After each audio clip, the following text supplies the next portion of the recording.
Guys, let me be honest with you. I am the biggest sore loser on the planet. And right now, in our September sub battle against 76ers now, we are losing. And that is flat out unacceptable. We do have 69 new subs this month, so that's nice. But we have to beat the 76ers Now channel because I'm not losing to the 76ers heading into this upcoming season.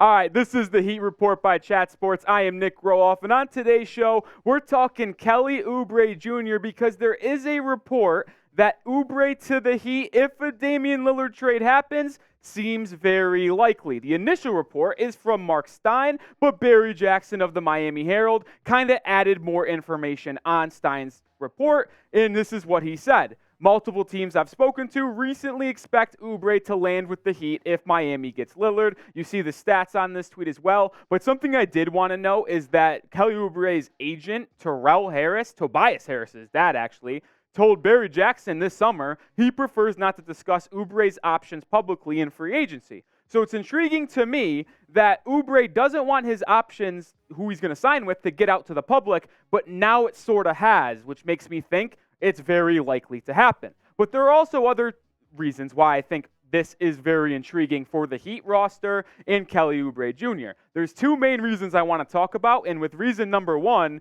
it is because the season is about 25, 27 days from really getting going. Training camp is just around the corner, and Oubre is still a free agent, which is surprising because he just averaged 20 points a night for the Charlotte Hornets. Yeah, his efficiency isn't there, and his volume is the reason why he scored those points. We'll get into that in a little bit later. But he's betting on the Heat trading for Damian Lillard. So he really does believe Dame will be playing for Miami this upcoming season, and he wants to be a part of that.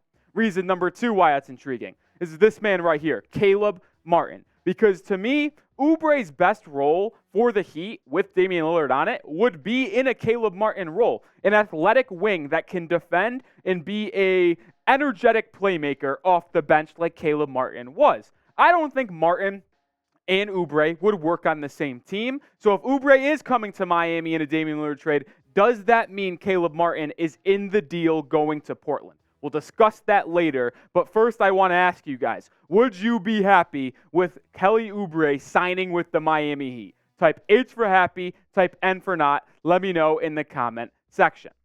I will say this, I've been very vocal about not wanting Kelly Oubre on the Miami Heat. There's been a lot of different reasons I've mentioned, is that everywhere he goes, the team doesn't really win, right? Like the Hornets were bad last year. When he was on the Suns, they were bad. When he was with the Warriors, that was one of their worst seasons in the past decade. So winning has not followed Oubre, but the guy can put up numbers on bad teams. There's no doubt about that. He's averaged over the past 4 seasons no worse than 15 points a night, and he gets about 4 boards, 5 boards a contest as well. But the problem that I've always had with Kelly Oubre, and I've vocalized this throughout this offseason, is his efficiency. He has never shot better than 45.2% from the field in the past 4 seasons. That is not okay. And if you're going to be a bench piece for the Miami Heat, be that sixth-man scorer, which Oubre would be in Miami, you're going to have to be efficient because you're not going to take 20 shots a night like he was doing in Charlotte. He also struggles to shoot the three ball. He can't shoot beyond the arc. 35% is his best season from 3 over the last 4, and he hasn't done that since 2019-2020. Oubre has not been good efficiency-wise, and that is why he scares me on the Miami Heat. And when you look at his advanced shooting numbers, when he's close to the basket, less than 10 feet, 53%. That's okay. It's decent, right? The pull-up mid-range is also something I can work with, 45.5%. That will play. Now, the next two, that's where I get nervous because his pull-up three-point numbers, 30.6%. So he can't shoot a three-pointer off the dribble. Not good at all. And this is the part that is really, really bad. His catch-and-shoot three-point numbers is at 32.3%, which is horrific because if you're going to be on the court with Damian Lillard, Jimmy, and Bam at the same time, those three are going to draw a lot of attention from opposing defenses. So when they get doubled or Bam catches it in the pick and roll and catches or pitches it out to Oubre standing on the wing or corner for a wide-open three, he's not going to convert at an efficient level.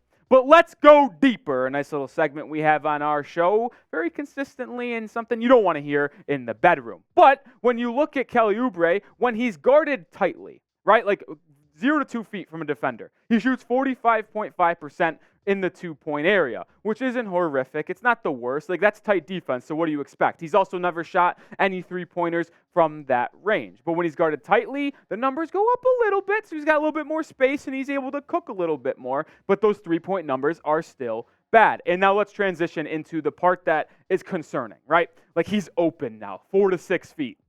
57% from 2, that's fine. But 31% from beyond the arc when you're left open, that is not going to cut it. And when he's wide open, no one within 6 feet of him, he shoots 36% from 3. The consistent good NBA shooters that can be that three-point guy for you, if they're left 6 feet open, wide open as you would say, they're shooting 40+% every time. So the fact that he shoots 36% when that's what most people average, even if there's good defense there, that is very, very concerning. And that's what has always been scary, man. The efficiency is not good. And if he's going to be that guy off the bench for the Miami Heat, he's not going to get up 15, 20 shots a night. So how is he going to help the Heat win? Because if he's not taking 20 shots a night and putting up 20 points per game, what is he going to do to help the Heat win basketball games?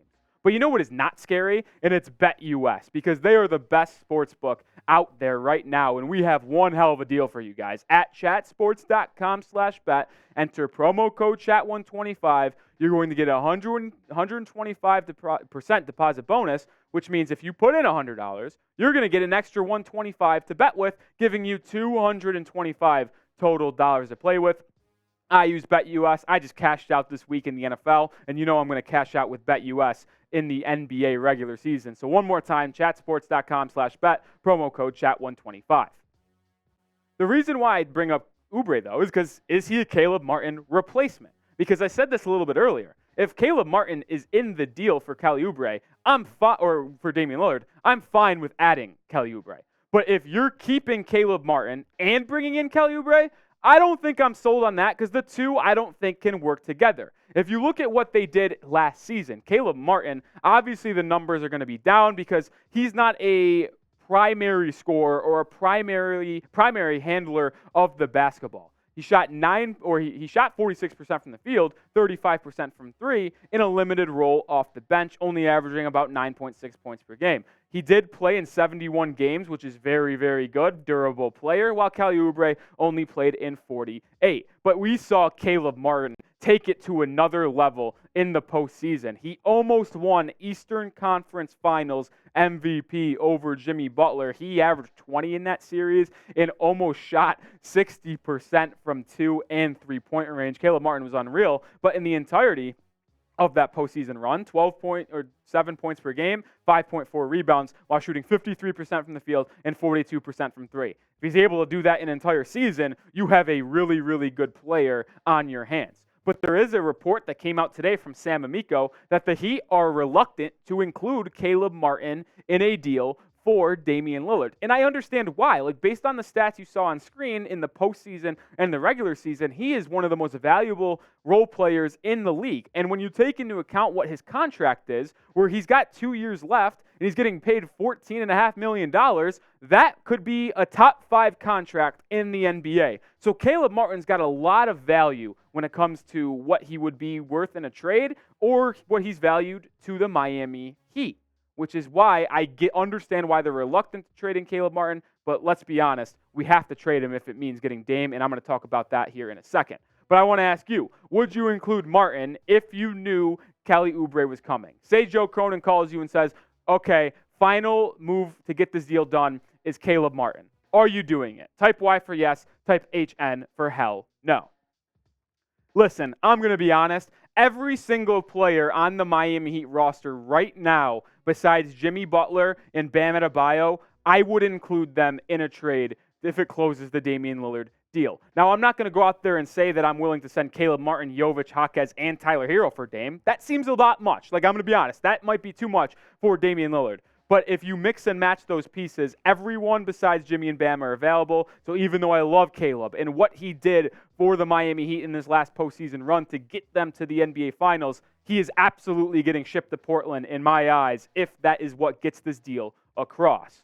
So what would that trade look like? And this is something I cooked up, and just full transparency, this does not work financially, so there would have to be some things that get done, and I trust Andy Ellisberg, Pat Riley to figure out a way to work out the financials if this was the main deal. But this is a nice framework of the deal, and it would include Nikola Jovic, Kyle Lowry, Caleb Martin, 2 first-round picks, and this is also, by the way, if the Heat do not trade Tyler Hero to a third team, which I think could be a real possibility, but you see the 2 first-round picks, and you see the first-round pick swap. And I think this trade possibility is actually growing. We know that Portland does not want Tyler Hero. I'm fine with them not wanting Tyler because it doesn't make sense for them to get Tyler Hero. You have Sharp, Simons, and Scoot Henderson. Why would you want to add another young guard who needs the ball in his hands to score? So I understand them not wanting him. But the question is, are they okay with this trade package? Because you're basically getting 2 first-round picks, you're getting pick swaps if they want in every other year that the Heat have, and you're getting another 2 first-round picks in Nikola Jovic and Caleb Martin. So I understand that if they don't want Tyler Hero, this is a trade that really could happen. And they don't really want Jaime Jaquez Jr. I know the Heat don't want to trade Triple J because they obviously brought him in. He's an experienced older guy. So this could be the framework if a deal for Damian Lillard gets done. And this is why you subscribe to the Heat Report, because I'm going to talk everything Miami Heat. Today was solely based around Kelly Oubre, what would happen with Caleb Martin. Tomorrow's show will be on campaign and if the Miami Heat should sign him. So if you want everything related to the Miami Heat, make sure you hit that sub button.